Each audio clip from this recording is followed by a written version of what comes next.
Hey YouTube, ManPants here, coming at you with another Dark Souls 2 tutorial. Click the annotations to skip ahead to the part that you are interested in.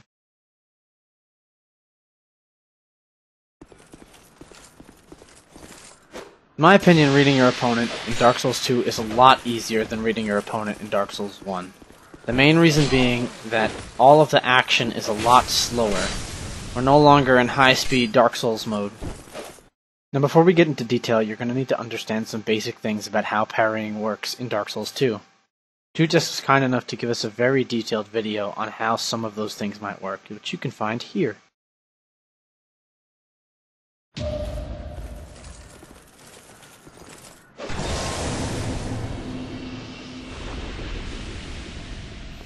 Now reading your opponents is not an exact science. The best you can do is think what they're going to do.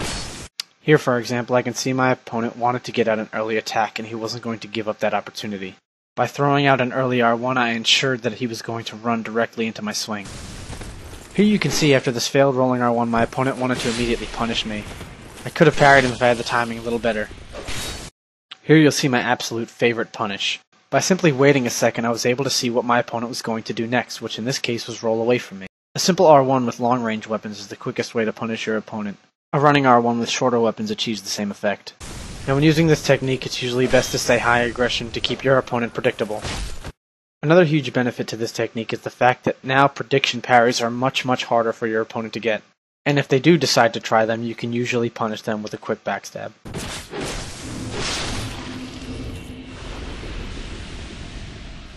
Here's what can happen if you use this technique against a high aggression opponent.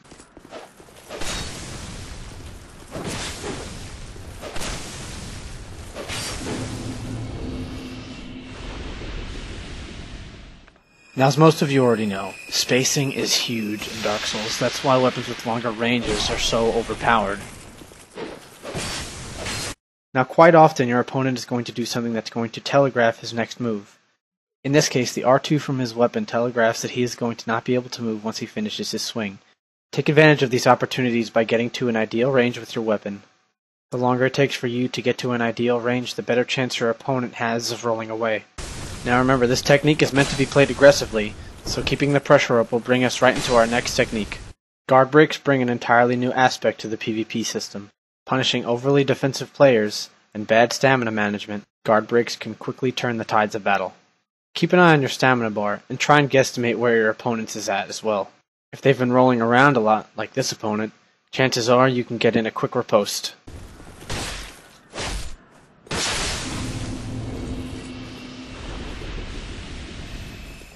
Try to recognize patterns that your opponent is developing. Personally, I've noticed that 9 times out of 10, players like to be reactive to their opponents, meaning they'll only attack after you've done a move. If you notice your opponent is doing this, then all you really need to do is set him up for failure. Remember, be proactive, not reactive.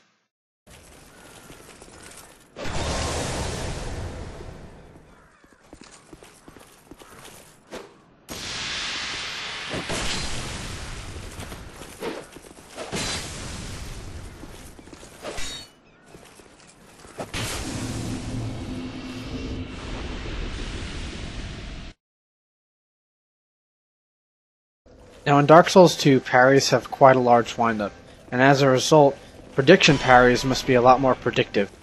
The most effective method I've found to predicting when your opponent is going to swing is called a bait and punish. Like I mentioned earlier, a lot of opponents like to be reactive rather than proactive. As a result, if you make your opponent feel as if you are weak, you can bait him into swinging. In this instance, throwing out a random parry gave the opponent the impression that I was not going to parry again. Maybe this is why people call me the parry spammer.